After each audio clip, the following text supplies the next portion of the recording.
Ez Hamid İbrahim'im ji Kurdistan'a Sûriya li Almanya dijim li bajarê Hanover Wolfsburg. Ez gelekî xweş im ev romana Ama Musaelî goro niha nav destê min de ye û ez ê têkevîbûkarê wê lê kagerûçê di navbera hênî û ciwan de derbas bûye ez ê bi Kurtayî ji we bixwînim.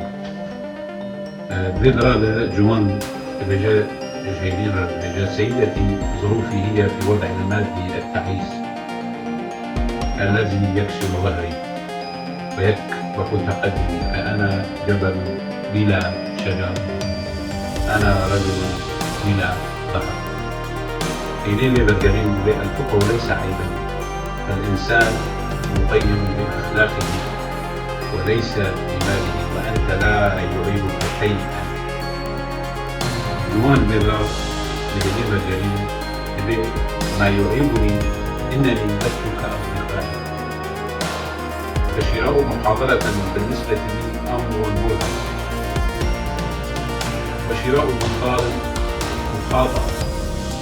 أما الذهاب في رحلة مع أصدقائي فحلم يخطر ببالي أحيانا. إلين جوان بيجي ألا يعمل والدك؟ جوان بيجي بعد خروجه من السجن لم يعد قادرا على العمل. إلين جوان بيجي والدك كان سجينا لماذا؟ جوان جرد بيجي بسبب توزيع منشور يدعو إلى إعادة الجنسية للمجردين منها. إلين جوان بيجي هل أنتم من أجانب محافظة الأسد؟ جوان